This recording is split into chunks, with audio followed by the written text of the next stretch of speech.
Hi, I'm Kristen, and this is the Simple Handmade Everyday Podcast, where I talk about living a creative, intentional life. I like to chat about quilting, sometimes knitting, what I'm reading and watching, and a little bit about keeping a cozy, organized home. You can find me on my blog, Simple Handmade Everyday, and on Instagram at Kristen Esser. I've got my cup of tea in hand, so let's settle in for a chat. This is episode 28. Hi, how have you been? It's been a couple weeks since my last podcast, and what's been going on? Well, Mother's Day was last weekend, and that was very nice. I hope if you were celebrating Mother's Day, it was nice for you as well. It turned out that two of my two college kids were not able to come home. It just didn't work out with the way Easter was and midterms and all that. And my high schooler that's at home was studying for his AP Bio test. So it was a quiet Mother's Day.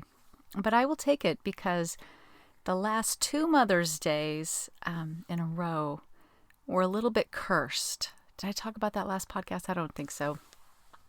Suffice to say, Chloe's freshman year of college, she came home for Mother's Day and everyone got the stomach flu. And it was not a good weekend. And then last year, my husband had a neck injury, and he was flat on his back and a lot of pain. And so last two were not good. So my expectations were low, but it was a very nice day. My husband and I actually went for a hike in the morning, which was very nice. And they made me a nice dinner that evening. So it was all good. It was a beautiful day. I was able to spend some time binding a quilt.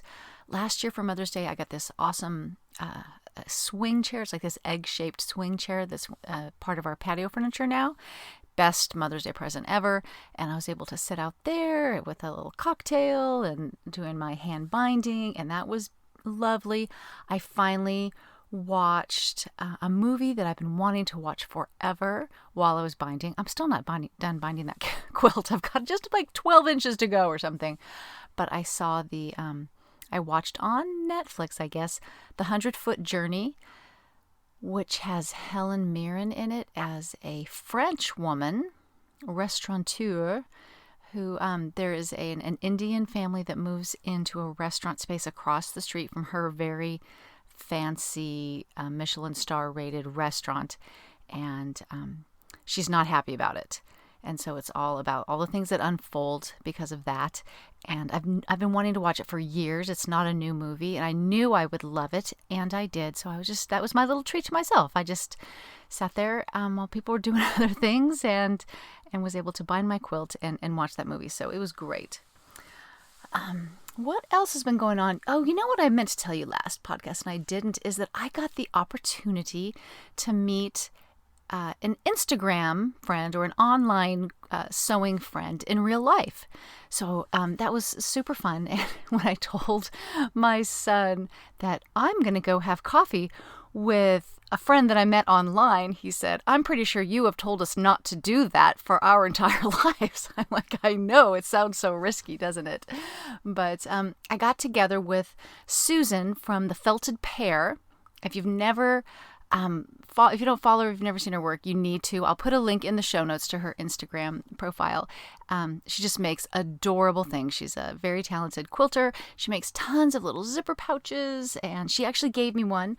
I'm going to do, I think, that in my stories. If I get a chance to take a picture, I will. It was just very, very nice. I don't have that many friends who sew in real life. So as it turns out, we found out we lived really close to each other. And we were able to meet at this adorable little coffee place that was 10 minutes from her and 10 minutes from me. So it worked out really well. And so, which means I guess we're about 20 minutes away from each other. And we were just able to talk about sewing and quilting and the industry and family and the fires. She was right more in the path of the fires that we had all in the fall. And so that was, an interesting story. Luckily that worked out okay for them, but so many other people it didn't. So yeah, it was just really fun. We just were able to talk like we've always known each other, and I hope that we get to do it again. So have you ever done that? Have you met people in real life that you have known online. The only other two, I met Frances Dowell one time when I, for work, traveled to her part of the world, part of the country. And that also was a kind of a situation where we met for dinner and we were just talk like we'd always known each other. And also when I got to meet Holly Ann Knight over at String and Story, QuiltCon before last. And I think that's really it. Of people I've set up times to actually meet them. And I don't know, it's the internet is such a wonderful way to find your tribe, I look back, if I was doing this, would I even be sewing in this way if it weren't for the internet? I'm not even sure. But how many of those women in the 70s and 80s and 90s were just stitching away thinking that, they didn't know anybody else that really did this? And it's so fun for all the bad things that the internet and social media do. It definitely is so good at connecting people with similar interests. So I'm just so grateful. And I had so much fun, and I hope we get to do it again sometime. Oh, let's talk about the tea. I almost forgot to talk about the tea, which should have gone with my little Mother's Day thing, because Chloe actually had tea sent to me. Back when she was coming home from Norway and she did a little European tour, she picked up Royal Blend tea from Fortnum & Mason, and I've talked about it on this podcast before, saying it was the best tea I've ever had. It's a very simple blend. It was blended for, I'm going to look, it's like King Edward in the 1902. And I love it. And I kind of flew right through it. I have put a link in the show notes before on Amazon, but it's kind of hard to find. It doesn't seem to always be available. And frankly, it's a little pricey there. But, if you must have the Fortnum and Mason, it's a little hard to say, Royal Blend, that's the way to do it. But she found it at Williams Sonoma and had some sent to me. So I've got a new tin, and the tins are beautiful. So that's really fun. So that's what I'm drinking, is the Royal Blend. And thanks to Fat Quarter Shop for sponsoring this episode of the podcast. Fat Quarter Shop is a one-stop show for quilting fabrics and supplies for quilters around the world. They stock quilt shop quality fabrics, pre-cuts, quilt kits, patterns, and notions. And did you know that they now carry cross-stitch supplies? They're always coming up with exciting new exclusives, clubs, and quilt-along programs. Join Fat Quarter Shop for the 12th Annual Designer Mystery Block of the Month Club. The club features the collection Orchard by April Rosenthal and begins in June. Fat Quarter Shop carries all major brands like Moda, Riley Blake, Wyndham, Robert Kaufman, and Art Gallery fabrics with the largest selection of fat quarter bundles. Whatever fabric, pattern, or notion you're looking for, chances are they'll have it. Visit them at fatquartershop.com. I'll put a link in the show notes. Okay, let's talk quilting. I am so excited to tell you that I have a couple of finishes. Hooray, hooray. Sometimes I feel like I just keep talking about the same projects over and over. And in fact, I am going to keep talking about a couple of the projects I've talked about because I finally finished them. The first one that I want to talk about is the Prairie Sisters Table Runner. I think I've dragged you through 2 or 3 previous episodes of trying to figure out what to do with that project, but I finally figured it out. So, inspired by the Material Girl quilt that I saw, that's her Instagram handle. I don't know her name off the top of my head. I did this combination of large flying geese and small flying geese, and I sewed them up and I trimmed them up with my block lock ruler. And I just thought that I would play with it on my design wall and come up with an arrangement of, maybe 6 or 8 flying geese in a row, and then some space, and then some more, and they're maybe going different directions. So there's negative space, there's different sizes, because I'd seen this quilt that was really cool, and I thought, how hard could that be? I could not get an arrangement that I was happy with on the design wall. So this was haunting me. I'm just why is this not working for me?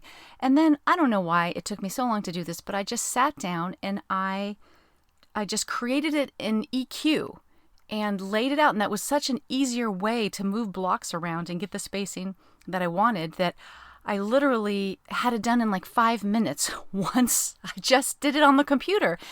Because I don't know, I could just see the whole thing at once. So I took a day last week. I did that sort of first thing in the morning. And, I work part-time. I'm a marketing consultant and I build websites for clients. But I just took a whole day and sewed that up. And so I laid it out in the morning. The components were built, like the flying geese were built. As a matter of fact, they were already sort of sewn together in various groupings that I had to unstitch once I, got my final design. And it was my goal to have it completely done and bound by the end of the day. So by lunchtime, I had the quilt top done. I pieced it back by just taking all the leftover background fabric that I had, which was like Moda 98. 97 and 98 are my two favorite Moda colors of white or a little bit off-white. And I was just going to make it, it's going to be a table runner, so I'm not going to flip it over. It doesn't matter what it looks like on the back, and white fabric is cheap. So I didn't have quite enough, so I was able to take 2 fat quarters that I had left over and just put them on each end. And so it was just, one long piece of fabric. And I even cut the batting. So by lunchtime, that part was done. I was still mentally thinking, what are you going to do about the quilting? So after lunch, I spray basted it. I'm still thinking, what am I going to do? I'm texting friends. I'm like, I don't know. So I decided on organic wavy line quilting. At first, I thought that seemed a little uninspired, a little cheating. I thought about doing all this kind of grid stuff. And then a friend suggested not only organic wavy lines, but ones that kind of overlap a little bit. So I'm like, okay, that's a little more interesting. So I start in the middle and I do a few of those wavy lines and they're overlapping. And so this thing is 18 inches wide and 72 inches long. After about 3 trips down, because I'm doing it longwise, so that the lines are going in sort of the same direction as the flying geese, I realized I do not like the way that it looks overlapping. So I just kept going with organic wavy lines. I started in the center. I just went all the way to the right, flipped around, went all the way to the left, and thought maybe by the time I'm done, I won't mind that there's some overlapping ones in the middle. Do you think that was the case? Of course not. No, I hated those.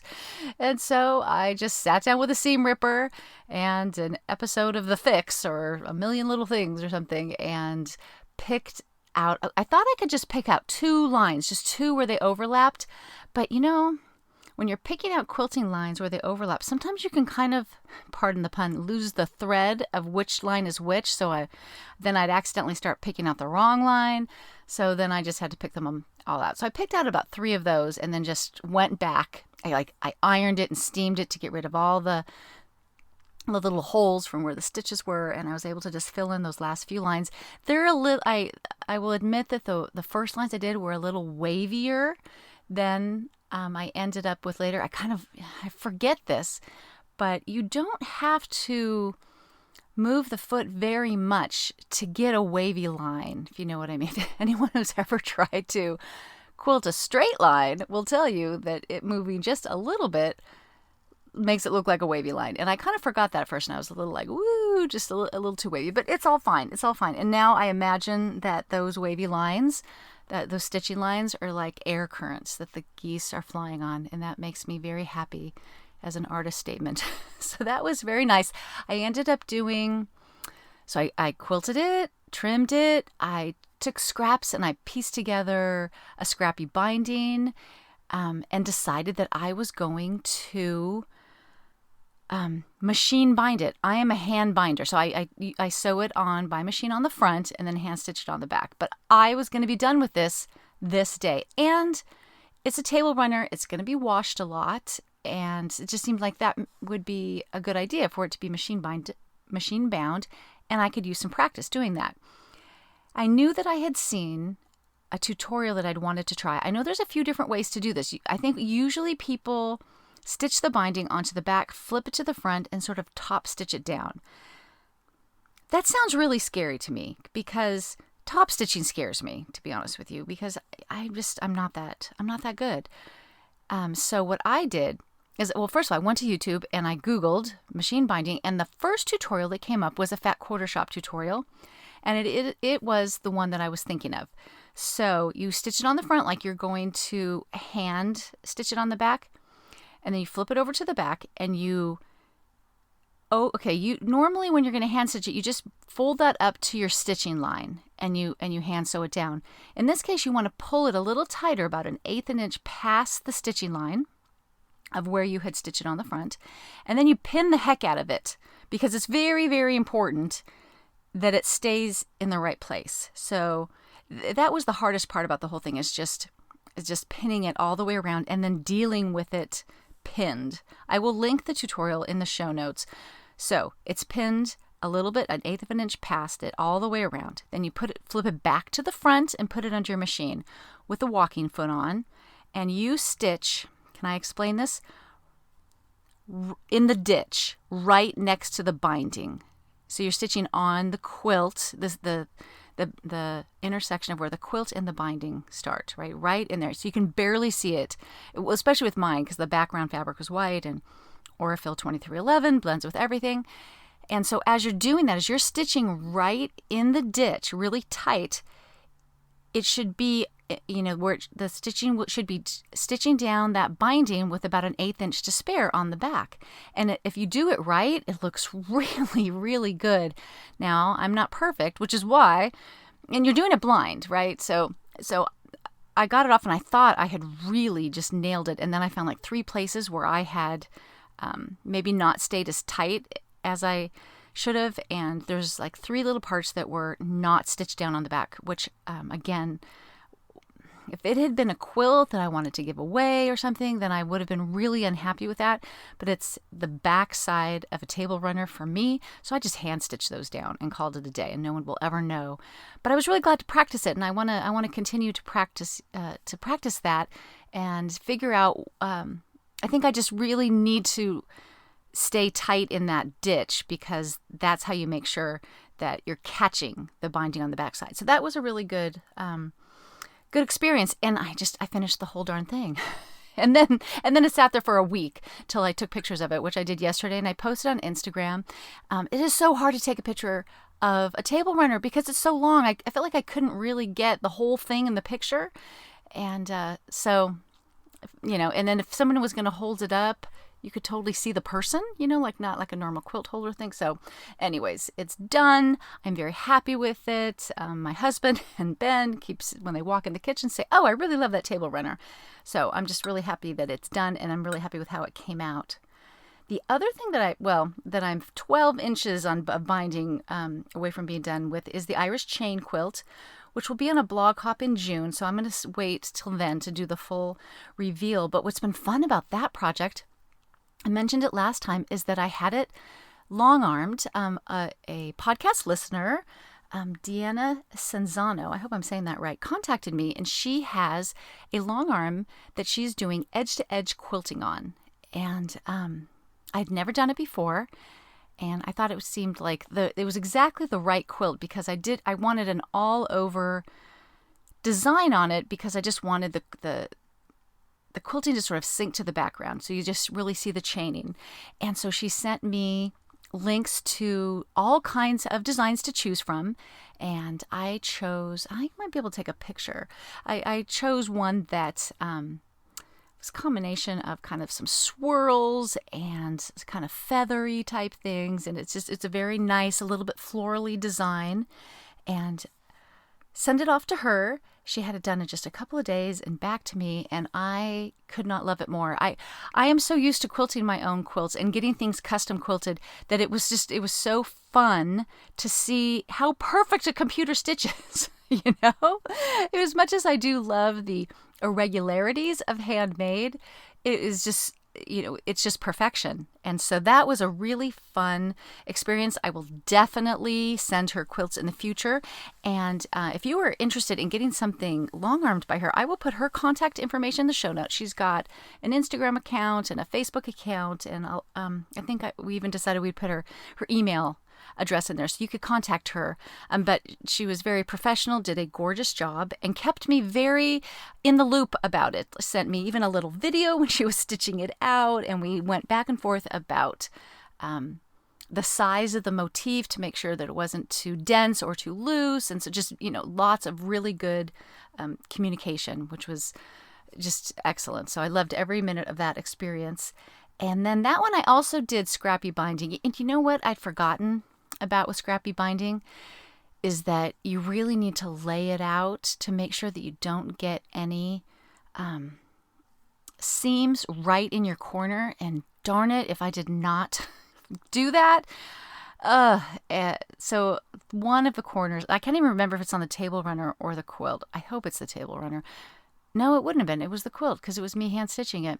It's totally jacked up because that seam is right there. And man, there was nothing I could do to fix that, which made me kind of mad. But anyways, that quilt, I'll get that photographed, and maybe I'll probably get Minky to photograph that because she is the best. So that's another quilt down that I'm super excited about. So what's coming up next for me is I've got a couple small projects for the Moda Bake Shop. I need to post this on social media, but are you getting involved with the Summer Quilt Along? I am doing that. I'm again one of the Summer Quilt Along chefs, which is super fun. Last year we did that, what's it called, a medallion quilt that I ended up giving Chloe, and it was just so much fun. There is such a level of camaraderie with the Moda Bake Shop group. So there is, in case you don't, if you just go to modabakeshop.com, if you don't know what Moda Bake Shop is, I'll put a link in the show notes. But there's also a Facebook page it's called the Moda Bake Shop Bakers, for people who are just sewing those projects. And during the Summer Quilt Along, it's mostly about the Quilt Along, and people are just posting. There's just so many hundreds and thousands of people that do the Moda Bake Shop Quilt Along. It's so much inspiration. The colors, the choices people are making, how they're making a little bit different. It's so much fun. So I do recommend you get involved with that if you're looking for a summer project. And so that's what else is going on? I'm going to get going on the Rooftop Wonders quilt finally, which is my first completely solids quilt. That's next on the list. I was so very pleased to inform my youngest son, because that's for him. But the other thing that I might get slightly distracted in doing is I might do a very simple quilt to put on the couch. So for the dog. Because it's so funny.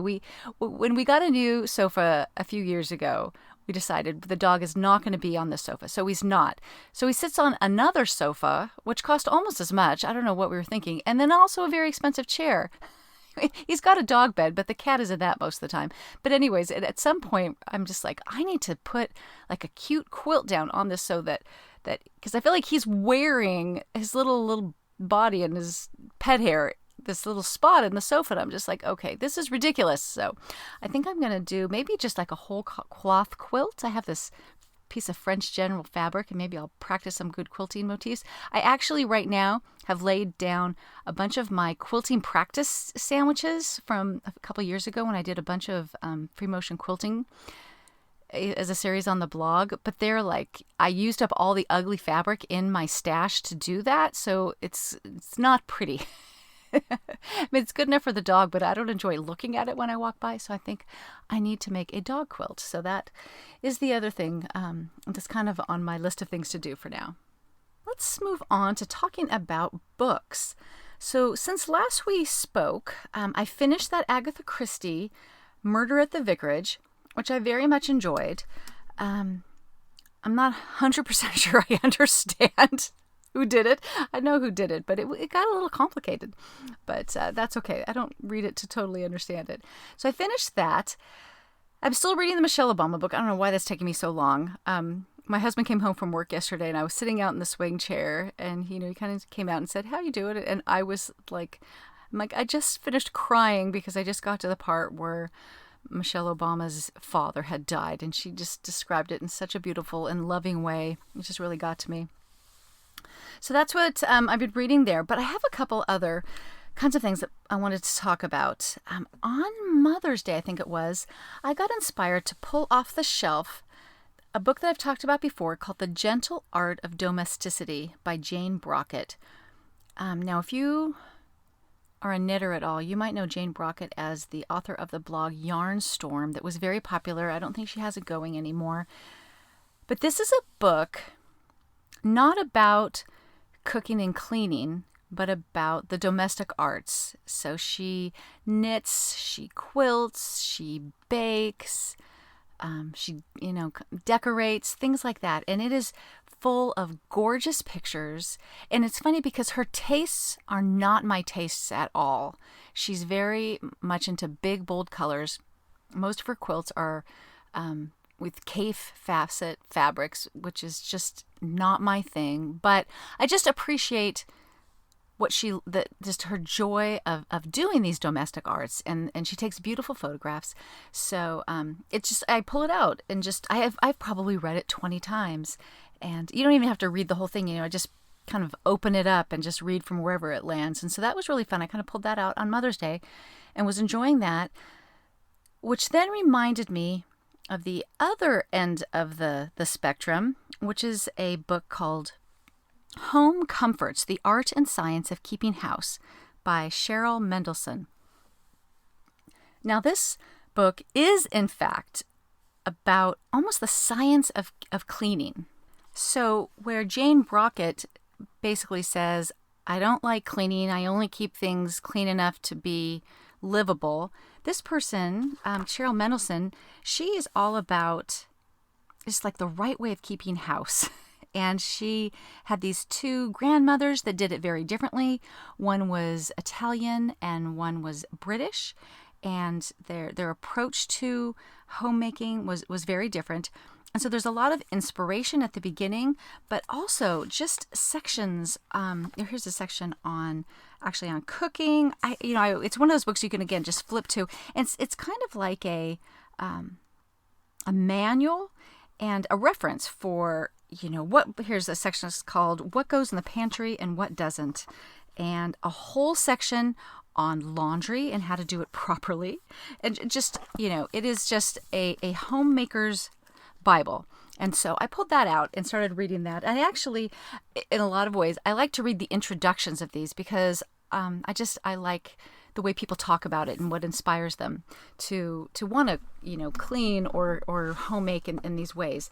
And along those lines, a way more current book is one that I just got out of the library yesterday, and it's called Simply Clean by Becky Rapinchuk, and she is the founder of Clean Mama. Now, I've talked about Clean Mama on this podcast before. If you don't subscribe to her on Instagram, you might want to do that. I have kind of adopted her system for cleaning. So this says, the proven method for keeping your home organized, clean, and beautiful in just 10 minutes a day. And I'm not very far into this book, but I know I'm going to love it because I love Clean Mama. She's a little bit like The Fly Lady, only, it's kind of a different take. And I kind of take from her what works and from The Fly Lady what works. But I love reading the introduction about how she used to clean people's houses when she was in college, and kind of looking forward to, like, she figured she was really honing some systems for when she had her own home. But when she did have her own home, she realized that it's very different. When you clean for someone else, you were laser focused, you were in and out. When you clean in your own house, there's a million other things to distract you, and it's sort of never done. And so she just messed around. She's a woman after my own heart, just messed around with things till she found the system that worked for her. And so I've kind of been re-inspired. I'll talk about this a little bit at the homemaking section of the podcast today. Been re-inspired to revisit my routines and try some different things, because different things work at different seasons in your life. There was a time that I could never imagine that I'd be the type of person that would do one load of laundry a day. I have a very all or nothing personality, so moderation is kind of hard for me. So I was always today is laundry day and I'm going to do it all day long till it's done. But let me just tell you, putting a load of laundry in the morning and then moving it over to the dryer sometime during the day, and then that evening folding it and putting it away, I don't know, it seems very easy to me now, and I'm never behind, and that is like a really nice feeling for me. And I've kind of fallen back into not doing my regular cleaning routine during the week, which means I'm doing it on Saturdays. And I don't like that. And she talks about that in the book, as she was sort of researching how people, kept their homes. Most people cleaned and did laundry and grocery shopped on the weekend and resented it. And amen to that. you know, I don't like spending my Saturday doing that either, especially, I mean, I can now because we're not going to, 5,000 baseball games anymore, but I just think there's better ways to spend your weekend. So if you can just kind of squeeze it in your already busy day, it's like, what's another 20 minutes to do a cleaning job on that day? It's just so that you can have a free Saturday. So anyways, I'm going to read this in more detail and probably talk about it again, but I'm really enjoying that right now. And because I've been doing so much binding of quilts lately, I, of course, have watched some good TV shows that I'd like to pass on to you. The first one, which I cannot even stress strongly enough, is the Brené Brown Netflix series. You probably know who Brené Brown is. She is a researcher. She's written many books. She researches shame and vulnerability. How's that for a life's work? But actually, I think that especially women, people in general, but women especially, we get very wrapped up in our own shame and being vulnerable. So she has a lot of really good things to say. And one of the, there's a couple key takeaways from that for me. And one of them was that she talked to people, I'm trying to remember, I might have this a little bit wrong. I want to say that she was talking to people who were dying and what they remembered and or what they would miss. And it wasn't what you might think. It wasn't the big vacations or the big landmark moments. What was most important to people were the simple everyday routines, the simple everyday moments, the family dinners, the coffee in the morning with your significant other, just things like that. And I am all about just appreciating the everyday. And so that was like very, very reassuring to me. I really loved to hear that. And then there's a fabulous story. You got to watch all the way to the end because the story at the end about her daughter at a swim meet is it's worth the whole thing. It's my favorite story. So definitely check out the Brené Brown Netflix special.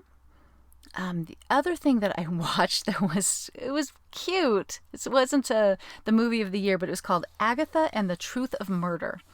And I happened upon this while I was reading that Agatha Christie book, and it's a fictionalized account of Agatha Christie, who apparently in real life went missing for 11 days and never really explained where she was or what happened. And so it's an imagining of what happened during those 11 days. And it sort of inspires her, how she writes murder mysteries from then on, the things that happen. So that was pretty cute. Speaking of cute, I also saw Christopher Robin because I am a Winnie the Pooh junkie. I know Disney now owns Winnie the Pooh, but he was like my favorite stuffed animal. I decorated my nursery when I had kids with Winnie the Pooh. We had Winnie the Pooh prints on the walls. Loved Winnie the Pooh. I never really understand why people love Disney as much as they do, but I think I feel the way about Winnie the Pooh the way people feel about Disney. So it was super cute. It's a combination of live action and I don't know, what is it? I guess it's CGI or something. I'm not even sure. But Ewan McGregor is Christopher Robin as an adult who has sort of, lost his way and his, imagination. And Winnie the Pooh is there to remind him of his roots. It was just, if I had little kids, I totally would have had them watch it. Nobody was interested in watching this except for me. So that was kind of fun. And the other kind of weird one I watched was called Ladies in Lavender. And this was, I think it's a very old movie. It's got Judi Dench and Maggie Smith as sisters who live, I think it seems like maybe in Cornwall, on the beach in, basically, I guess it's England. And there's a shipwreck and this guy washes up and they nurse him back to health, and it takes a while to find out who he is, and he turns out he's this musician who's amazing, and it was just and there's little conflicts, and it was very cute. So I very much enjoyed that. So yeah, that's a lot of TV for me. So I'll put just the names in the show notes, and if you're interested, you can go check those out. So let's wrap this up with a little homemaking. So I am continuing on with this idea, and I encourage you, ever so much, if you are interested at all, in tackling little nagging things around the house. I think this is the third podcast in a row I've talked about it because honestly, it is such a thrill. So the nagging tasks around the house that I tackled since last we spoke, one of them is I had a lamp rewired. I redid our family room in the fall, with the whole cozy minimalist style, and lightened the whole thing up. I had a black iron lamp in there, and I ended up getting a kind of a white ceramic lamp with a linen shade just from Target, and it was a very inexpensive lamp. But unlike the more expensive lamp that it replaced, it just was a single switch. And we were used to having a three-way in that place. And it's very nice because in the morning, it's very nice to just have that kind of low light on. But when I am, for instance, binding, I could use a little bit more light. And so it was kind of bugging me. And we have this little repair place in a neighboring town, and it was going to cost about $35 to have it turned into a three-way. And considering that that lamp cost about $20, I thought that was kind of a deal to get that fixed. And then also, I have this very nice, really big round clock that after the time change, I think that Ben and I did not get it hung up quite properly. And then just one day, as I was dusting, I dusted the top of it and I walked away. And probably 30 minutes later, there was this huge crash. And I think that when we hung it up, it wasn't quite secure, and that dusting of it just moved it a little bit and just spent 30 minutes slowly sliding off the screw. Ugh. And it just broke my heart because I love this lamp. And it didn't work once I swept up the glass and everything. But I just took it to the repair place, and I think it's going to cost like $30 or $40 to just replace the mechanism in it. And I'm very happy to have it back because it was kind of an expensive clock. It was like from Ethan Allen, even though I think it was kind of a second or a floor model or something. But I've realized how used to having a lamp right there I am, because I look there 100 times a day. It's in my office and sewing area, so I'll be very glad to have that back. So anyways, that's too much detail on the things that I had fixed. But anyways, just I encourage you to make a little list of those little things that are bugging you and just start knocking off really one a month. You could have 12 of them done in a year, but I'm a little inspired to get it done. So I'm trying to do like one a week right now. So that's the first thing. And the other thing I just wanted to talk to you about, this has to do with the schedules, is my work schedule has kind of changed. I've taken on more clients, and I used to do this thing where I would work kind of long days, Monday, Wednesday, Friday, so I was free on Tuesdays and Thursdays to kind of do what I wanted to do. It's not really working for me anymore. So that's why, you just got to look at these routines and change them up. So I actually sat down one morning and made myself like a block schedule. And I figured out little time things and worked backwards. Like I want to be at my desk working by 8:30 every morning. So then I just back that up to, I can sit around and have coffee and do my devotions and stuff till 7, and then I go for my walk, and then by 7:45 I need to be getting dressed and having breakfast so that I can, be working by 8:30. So, and that's kind of working pretty well because I can actually get really lazy and sit there with my coffee. My kids are either in college or Ben is out before 7 a.m. So nobody needs me in the morning, and I'm self-employed. So I can sit there with my coffee and Instagram and Facebook, and it's 2 hours later before I know it. And so I need to kind of get a handle on that. So now, I've got my little morning routine, needs to be done by 8:30. I work till my paid work until 12. And then after lunch, I've got this period of about 3 hours where I can podcast. I'm podcasting in the afternoon, which I don't usually do. I can work on my blog. I can do the little household management tasks of, going to the bank or calling the insurance. I can have coffee with a friend. It's like, this is my time to get things done or do things for myself, depending on the day. And then I'm leaving myself about an hour to an hour and a half, starting at 3:30 or 4. I'm still kind of tweaking it. That's why I'm a little shaky here, to do my chore of the day. That's the Clean Mama system. So one day it's clean the bathrooms, one day it's sweep the floors, one day it's dust.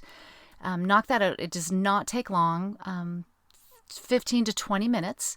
And then that's about that's taking me up to about 4 o'clock, where then I just do my homemaking things. I fold the laundry that I got going earlier. I get the kitchen ready to make dinner.